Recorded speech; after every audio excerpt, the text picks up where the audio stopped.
Hello అండి, నమస్తే. నేను మీ రాధ. ఇవాళ నేను చేయబోయే రెసిపీ క్యాబేజీ మసాలా వడ. ఇది చాలా రుచిగా క్రిస్పీగా ఉంటాయి. ఇవి మనము చేసుకోవడానికి కూడా తక్కువ సమయం పడుతుంది. ఇవి ఎట్లా ప్రిపేర్ చేసుకోవాలో చూసేద్దాము. ఇప్పుడు ముందుగా ఒక బౌల్ తీసుకొని మనము క్యాబేజీని ఉడికించుకొని దానిలో వేసుకోవాలి. దీనిని మరీ ఎక్కువ ఉడికించక్కర్లేదండి, కొంచెం ఉడికిస్తే సరిపోతుంది. ఇప్పుడు పచ్చెనపప్పును ఒక గంట సేపు నానబెట్టి మిక్సీ పట్టుకున్న మిశ్రమాన్ని వేసుకోవాలి.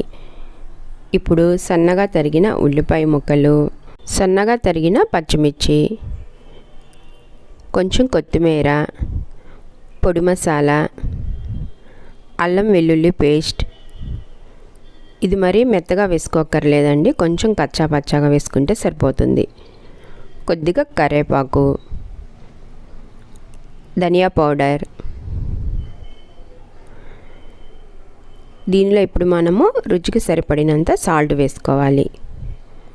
కొంచెం పచ్చెనపప్పు కూడా వేసుకోవాలి.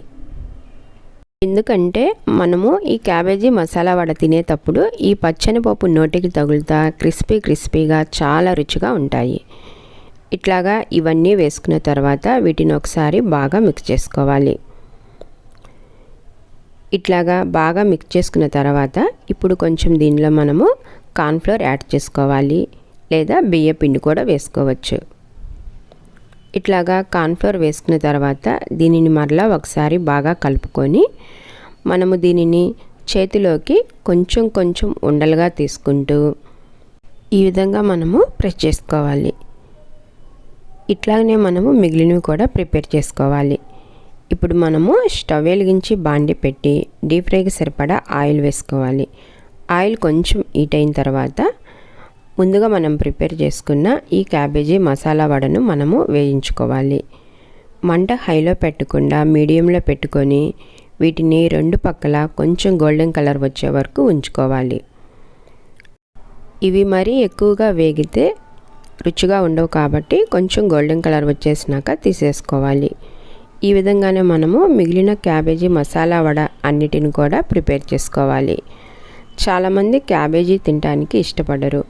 క్యాబేజీలో ఇమ్యూనిటీ పవర్ ఉంటుంది కాబట్టి ఇట్లాగా అప్పుడప్పుడైనా ఇంట్లో మనము స్నాక్స్ లాగా ప్రిపేర్ చేసి ఇస్తే పిల్లలు పెద్దలు చాలా ఇష్టంగా తింటారు.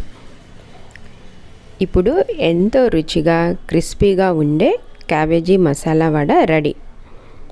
ఓకే ఫ్రెండ్స్, మీరు కూడా ఇంట్లో కంపల్సరీ ట్రై చేయండి. టేస్ట్ అనేది సూపర్గా ఉంటుంది. ఒక్కసారి తింటే పిల్లలు పెద్దలు కూడా చాలా ఇష్టంగా తింటారు.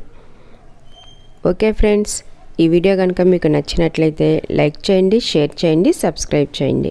Thanks for watching. నెక్స్ట్ వీడియోలో ఇంకొక రెసిపీతో మళ్ళీ కలుద్దాం.